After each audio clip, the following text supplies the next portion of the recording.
Perkembangan situasi sekarang makin lari makin mencekam kelihatannya. Jihad fisabilillah. Jihad fisabilillah. Jihad fisabilillah. Ya, berani mengomongkan seperti itu, mereka itu yang ketakutan sebenarnya. Betul. Itu ciri-ciri dari kejiwaan. Kalau kita takut, wah pamer bahwa kita itu berani. Saya kira tidak semua saudara-saudara kita yang muslim itu terpengaruh ya hanya di tempat stronghold tertentu aja. Demi Allah saya bersumpah bahwa saya akan setia kepada Negara Kesatuan Republik Indonesia yang berdasarkan Pancasila dan Undang-Undang Dasar Negara Republik Indonesia tahun 1945. Gas, pol.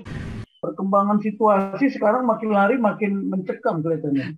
Tapi begini, Hadapi dengan senyuman, Pak Jenderal. Jangan tunjukkan kita ketakutan. Orang yang ketakutan itu ya berani mengomongkan seperti itu, mereka itu yang ketakutan sebenarnya. Betul. Itu ciri-ciri dari kejiwaan. Kalau kita takut, wah pamer bahwa kita itu berani.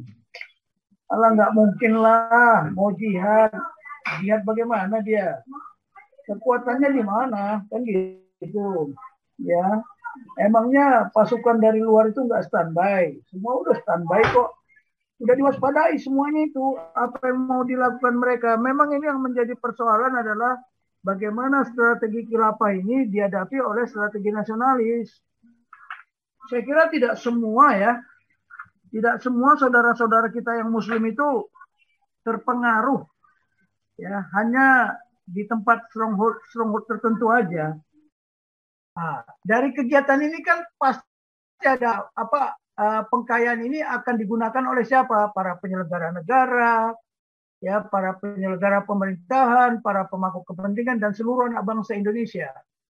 Ya, untuk dapat apa? Memahami, menghayati best knowledge dan best understanding. Bahwanya Pancasila satu-satunya ideologi bangsa Indonesia dan amanat pembukaan itu satu-satunya landasan konstitusional negara kesatuan Republik Indonesia. Ya, merupakan suatu kebenaran dalam kehidupan bermasyarakat, berbangsa dan bernegara. Mereka para teroris itu ingin merubah ini ya, di mana kekuatan dia? Nggak mungkin, karena anak bangsa ini kan sudah menyebar di mana-mana. Ya, para penyelenggara negara pun, para penyelenggara pemerintah kan sudah disumpah.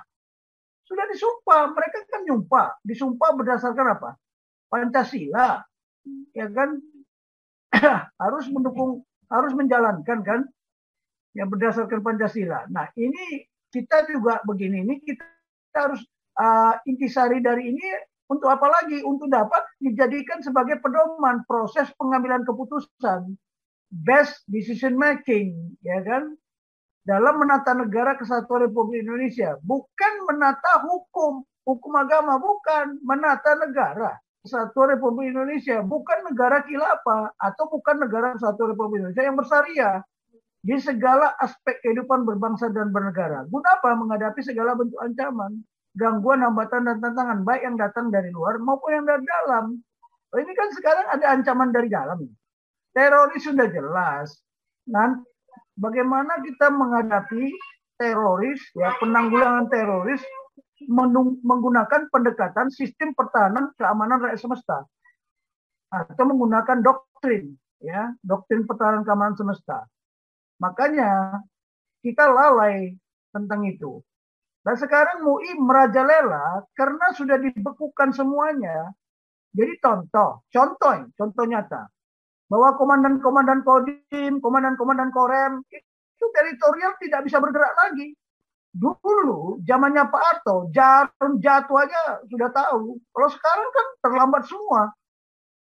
Sudah berkembang biak, sudah beranak pinak, baru ketahuan. Tapi biar bagaimanapun, langkah-langkah mereka pasti ketahuan.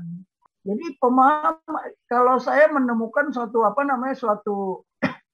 definisi juga, pemahaman paradigma, terminologi, dan definisi suatu kata, atau pernyataan tanpa standar patokan benchmarking yang jelas, dapat menyebabkan terjadinya konflik pemikiran, mindset di antara sesama anak bangsa, bahkan bisa saling bunuh.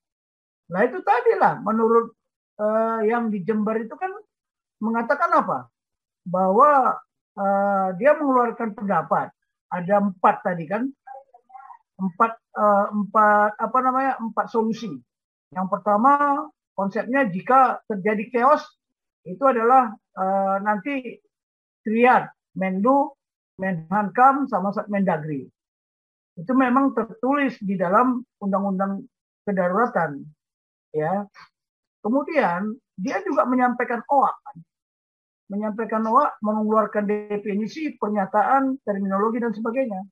Bahwa pertama tadi apa? Revolusi akhlak. Itu definisi baru kan itu, terminologi baru kan. Revolusi akhlak itu seperti apa definisinya? Menurut dia, menurut yang sesungguhnya apa? Gitu loh. Nah, maka akan terjadilah konflik paradigma das-mundasku.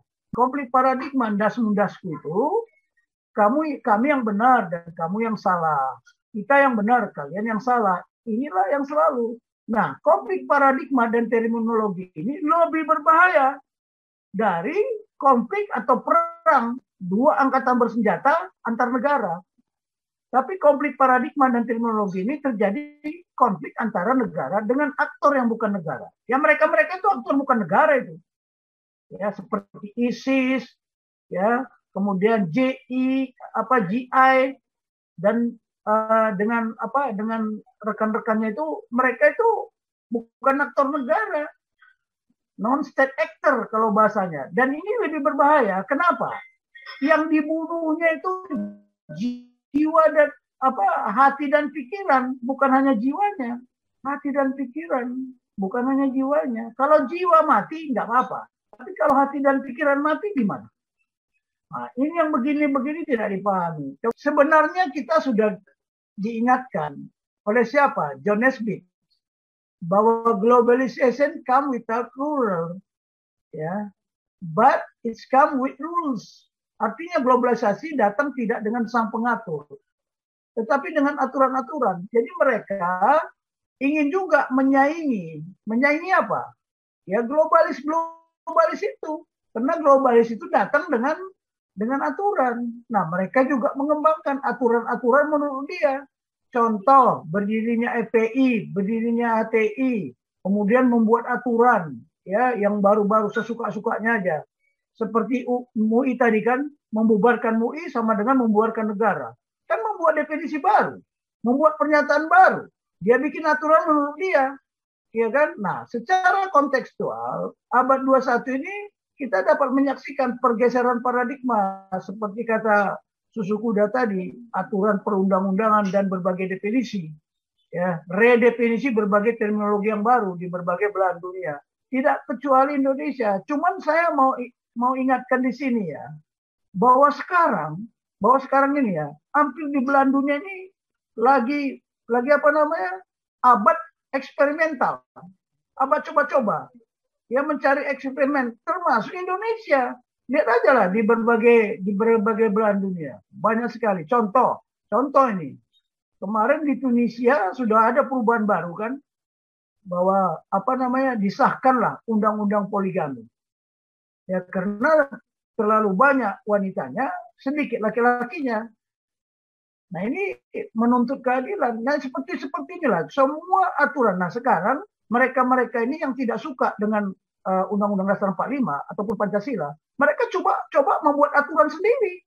Hati-hati loh, kita hancur itu dengan aturan-aturan loh. Berapa kali saya ngomong aturan perundang-undangan. Bahkan TNI pun dijebak, bahkan TNI pun terjebak. Lihat aja sumpah Panglima kemarin. Ya kan? Sumpahnya Panglima kemarin apa coba lihat. Menjalankan perundang-undangan. Semua perundang-undangan, bayangkan padahal perundang-undangan itu banyak yang salah. Lah terus gimana? Padahal sumpah prajurit Sabta Marga nggak ada itu perundang-undangan. Nah ini kesalahan. Tapi kenapa? Dipaksa kan? Dipaksa dengan aturan. Persoalannya siapa yang bikin aturan itu? Siapa bikin aturan? Kalau saya jujur aja saya bilang, nggak ada itu. TNI tidak tunduk kepada perundang-undangan. Lihat aja sumpah prajurit yang ditaruh di manhole-nya Mabes TNI itu. Saya hafal betul. Makanya tapi banyak prajurit-prajurit tidak paham. Mengapa Sumpah Prajurit itu dibentuk seperti itu, diciptakan seperti itu, atau dikemas seperti itu? Mengapa Sabta Marga dikemas seperti itu?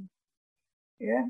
Nah, yang begini-begini ini harusnya kita harus tahu dulu, dipahami, dihayati, supaya apa? Pengambilan keputusan itu tepat. Terima kasih. Anda telah menyimak video ini sampai selesai.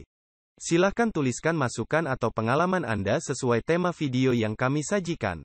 Kami berharap masukan Anda bisa memberi edukasi sebagai bahan pertimbangan untuk membangun pola pikir positif. Kepedulian Anda sangat bermanfaat membangun generasi dalam menyikapi narasi atau sumber berita.